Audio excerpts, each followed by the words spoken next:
پاکستان ایک ادارہ ہے جس میں کہ غالباً 2013 میں طارق باجوہ صاحب، جن کا کہ آج شہباز شریف صاحب نے بھی ذکر کیا کہ ان کے بھی سیکٹری فائننس رہے تھے پنجاب میں، اس کے بعد وفاق میں آئے اور بطور سیکٹری ریونیو ڈویژن انہوں نے کیبنٹ کو ایک سمری بھیجی تھی جس میں کہ $200 بلین کا ذکر تھا۔ یہ سمری ناظرین آپ کے سامنے ہم دکھا دیتے ہیں، سمری موجود ہے اور طارق باجوہ صاحب کے سائن بھی ہیں۔ اس کے بعد FBR، سیکٹری فائننس اور اب گورنر اسٹیٹ بینک اور IMF میں ملاقاتوں میں بھی اسد عمر صاحب کے ساتھ تھے۔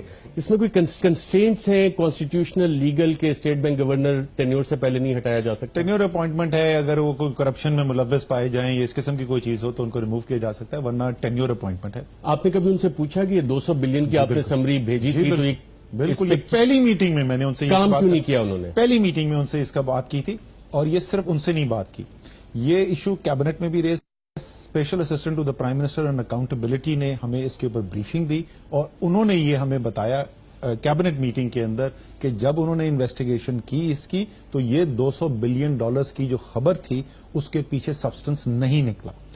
ہمیں یہ خبر پتہ کیسے چلی تھی؟ آپ کو، مجھے، سب کو کیسے پتہ چلی تھی؟ اسحاق ڈار صاحب نے فلور آف دا پارلیمنٹ پہ کھڑے ہو کے یہ تقریر کی تھی، میرے سوال کے جواب میں کی تھی، تو ہم نے تو فائنانس منسٹر کو سنا ہوا تھا۔ وہ ساری ہسٹری میں آ گیا۔ ایک شخص جس نے یہ اپنے سگنیچر سے سمری سائن کی، کیبنٹ کو بھیجی، اب وہ آپ کو بتا رہے کہ جناب اس کے پیچھے سبسٹنس نہیں تھا۔ اس نے نہیں بولا، اسپیشل، دوبارہ ریپیٹ کر دو، special assistant to the prime minister on accountability ان سے آپ نے پوچھا کہ اس میں سبسٹنس ہے کہ نہیں ہے؟ ان سے بھی ہم نے پوچھا، انہوں نے کہا کہ جی بالکل، ہمیں بھی جتنی اس کے بعد ہم نے فالو اپ کیا تھا اس کے اندر سبسٹنس ہمیں نہیں۔ یہ بغیر سبسٹنس کے ایک سمری کیبنٹ کو یہ سائن کر کے بھیجتے ہیں، غلطی ہو گئی۔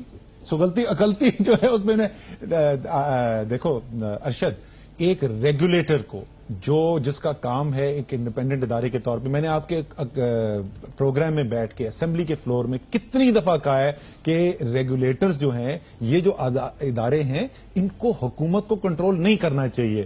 تو میں جو ہوں اس نے اپنے کریئر میں غلطی کی ہوگی جی غلطی۔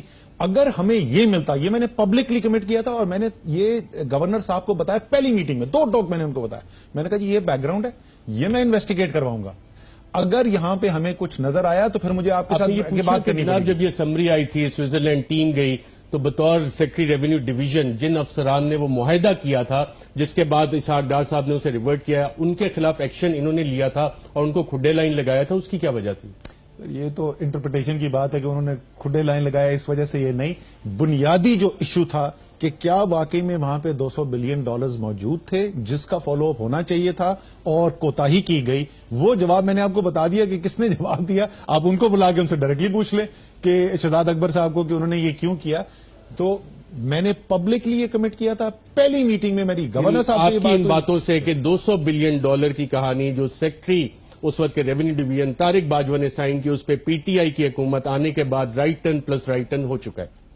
بالکل right turn plus right turn نہیں ہو چکا ہے۔ ہم نے انویسٹیگیشن جیسے ہم نے کہا تھا کمٹ کی، اور میں آپ کو تیسری دفعہ بتا رہا ہوں کس سے میں نے کہا، special assistant to the prime minister Shahzad Akbar سے کہا، کیبنٹ میں انہوں نے بریفنگ کی، کوئی الگ بند کمرے میں نہیں کی، یہ انہوں نے کہا۔ انہوں نے کیوں کہا آپ ان کو بلا کے اگلے پروگرام میں پوچھ چلیں ہم کوشش کریں گے بیرسٹر شہزاد اکبر صاحب، special assistant to prime minister on accountability, ان سے اس سوال کا جواب معلوم کریں کہ کیا ہوا یہ معاملہ۔ ناظرین، یہاں پہ ایک وقت